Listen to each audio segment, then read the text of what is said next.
Harbor Freight Series 3 toolbox tool. Right at the top of my torque wrench.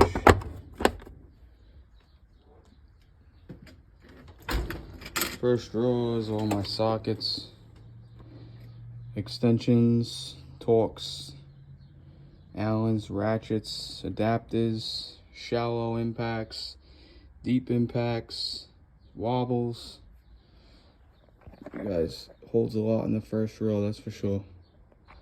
In the second drawer, got all my wrenches. Some stubby ratchet and flex heads, regular metric ratchet and wrenches, double box end ratchet and wrenches, some miscellaneous stuff, bunch of SAE that I never use, and some more metric from 10 to 32. Next drawer, I have all my pliers, nothing too special, vice grips, channel locks. And down again, I got all my screwdrivers, punches, a couple of screwdrivers, pry bars. Next down, I got kind of electrical junk on the corner over there, not really, kind of a mess. Air hammer, another torque wrench, hammers, dead blow, impact driver. The next drawer down, I got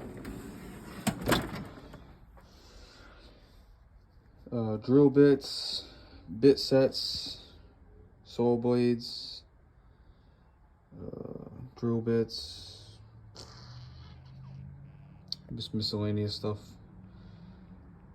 M12 drill, right angle grinder, impact grinder, sawzall. And over here, I'm gonna get the kit to hold the impacts, but I got my 1/2 inch high torque, 1/2 inch mid Milwaukee, 1/2 inch mid rigid, and my M12 stubby. And up here, I got the power drawer. It's got a power strip in there with 5 plugs, 2 USBs, and a micro USB. So you got all your batteries and lights charging in that drawer. That's about it. I think I forgot my battery ratchets hiding over here, but that's it.